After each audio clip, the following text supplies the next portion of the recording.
Before we get in the video, please like, make sure to subscribe, turn on your notifications, go ahead and leave a comment below,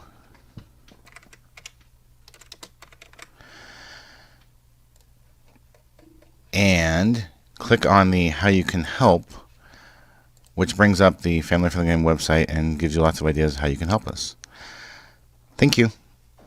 Hey everybody, Paul Berry, Family Friendly Gaming, doing FFG Chronicles on streaming winds up costing more.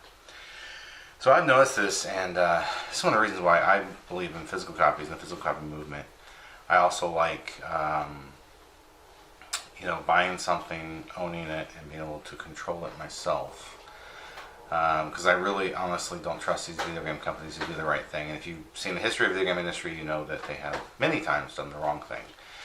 So I heard some chatter this last week about people going, hey, we're planning some new system, and the new system is going to have streaming, and it'll cost you $100 to buy the system, and then $20 a month, and then you can get the games. Well, part of that, it will only be financially viable for you if you like every game they put out there. So if you don't like the games, then you're like, well, what's the point? I mean, I'm paying $20 a month, and let's add this up. So you pay $100 at first, $20 a month for a year is $240. So now it's $340 after 1 year.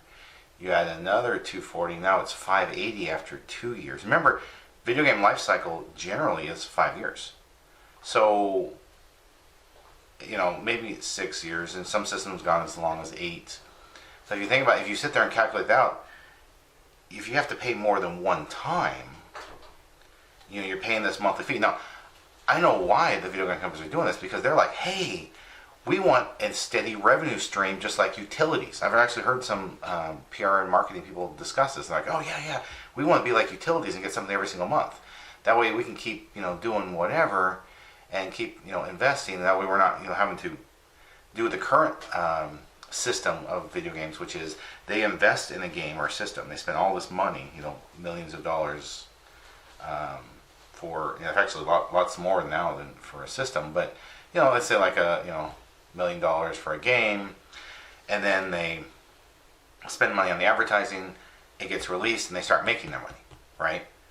And so then they have to make so many sales just to make back, just like movies. I mean, they have to make so many sales to make it back. Now, unlike movies, they're not played in a theater first and then on, the home Blu-ray DVD player. So they don't get this like extra income from that. Video games don't. Betas and alphas and stuff like that, though. There are, closed betas and alphas, and some companies will go in that direction. They're like, oh, okay, well, we'll charge you for the closed alpha, closed beta, and then we'll reinvest in it. And so there's also Kickstarter. A lot of the companies are using Kickstarter or Indigo to give them the money to do the game, and they don't actually have to pay for it. They have you pay them, and then they go and give you some barbels or some beads and marbles and shiny objects, and go, wow, look what we gave you. I'm joking. Sometimes it's decent. But I noticed, as the industry is like, trying to go, hey, we should go this direction, and then we'll just stream across the internet. Bear in mind, you also have to pay for the internet cost. So you have to go pay an internet provider, a broadband internet provider, to make sure it's fast enough. And I've seen plenty of online games that have trouble with this. They glitch out online, they don't render properly, and you're like, well, wait a minute, I pay every month so I can play this, and it's not really a great experience. So I don't know, maybe the technology's there, but my main concern is the costs. And when you go long term, it's going to hurt you cost then versus paying one time for a system and the games you want, versus them going, oh, we're going to stream whatever.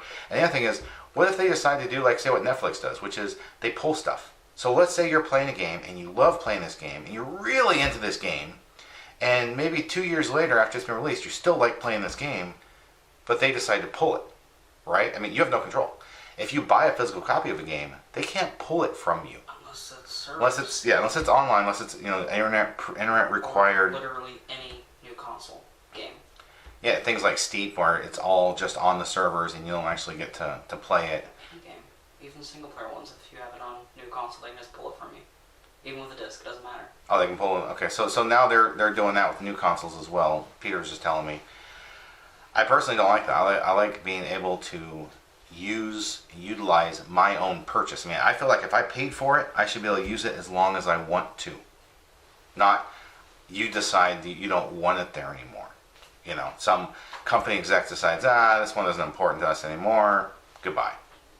So I don't think this is going to be a good thing for the industry. That's my personal opinion. You can disagree. If you do agree, disagree, please leave a comment below. I'd like to thank everyone for watching. I hope you have a wonderful rest of your day.